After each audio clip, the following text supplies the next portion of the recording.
Now for the top story tonight, reaction to the Politico story. Joining us from Washington, Fox News analyst Karl Rove. All right off the top, what say you? Well, first of all, I love your youthful idealism by suggesting that the Obama White House might not be connected with this. I love your idealism. Of course they're connected with this. You think you're on the call? You think they're on the morning call? No. In fact, I thought it was interesting, in Ben Smith's reporting in Politico.com, he went out of his way to say twice, quoting in one instance Jennifer Palmieri, that the White House does not participate in the phone calls.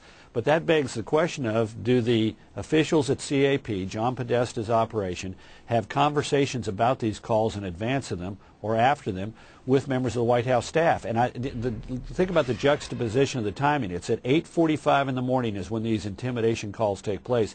That's after they've had the morning staff meeting at 7:30 at the White House and time to digest it. And the question is there contact between somebody at the White House and somebody in John Podesta's operation or one of the other sponsors of this to help sort of coordinate the messaging for the day? And I would bet you a dime to a dollar that there is that kind of contact. In fact, Palmieri in the article goes out of her way to say, look, we are working closely with the White House. We're closely associated with the White House.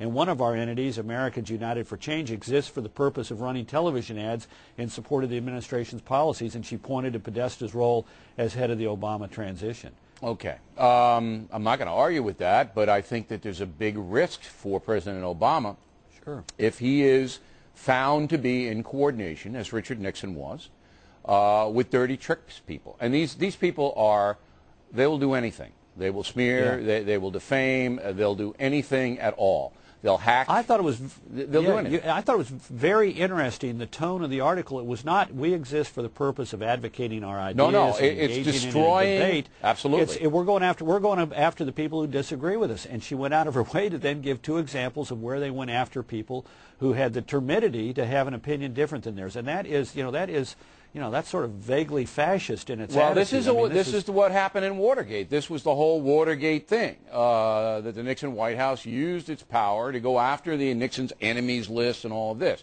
Now, I think it's too early to tie Barack Obama in with this, to be fair. His people may be involved, and will continue. Now, is there any corresponding... Go ahead. There's one interesting question, though, which is, if he's not involved, but his people are they not listening to Barack Obama's calls to change the old style of politics I guess get past the, quote, pretty recriminations and But did anybody ever believe politics? that? I never believed that for a second. Look, Barack Obama may want to be friends with everybody, but certainly his people are ruthless, and they're ruthless in every party. But is there any corresponding right-wing phone call, conservative phone call made in the morning, as far as you know? Not that I'm aware of. There are two groups, two venues, if you will. One hosted by the now deceased Paul Weyrich on Capitol Hill, and the other hosted by Grover Norquist, at which conservative organizations and think tanks and institutes and individuals can attend and talk about mutual issues. But they're held on a weekly or biweekly basis, and this is a new level of organization which shows a toughness and a discipline and a focus, and frankly, given the nature of how they explain their job, a nastiness that is very very effective in certain quarters. Well, it's disturbing. This is not the way democracy is supposed to run. Now, Scott McClellan, your pal, accused me, you remember last year, of getting White House talking points.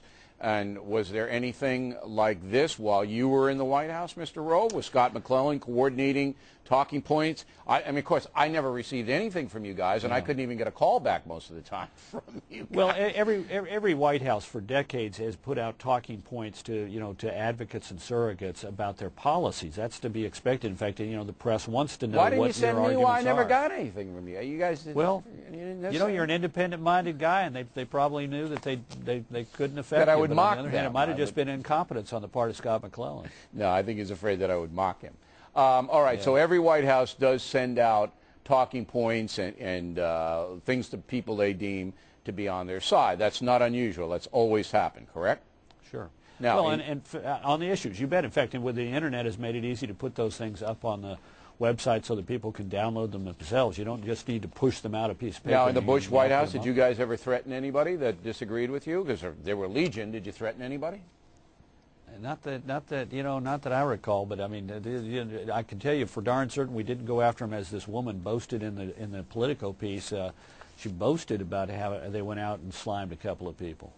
So you can't remember, you never threatened, or you guys out of the White House or your acolytes, surrogates, never threatened anybody? No, look. Did we say to people we hope that you'd be standing with us on this, or we'd that's encouraging positive behavior, not that's threatening. Right. Exactly. Right. So you never threaten? No. All right, Mr. Rowe. Thanks very much. We appreciate it.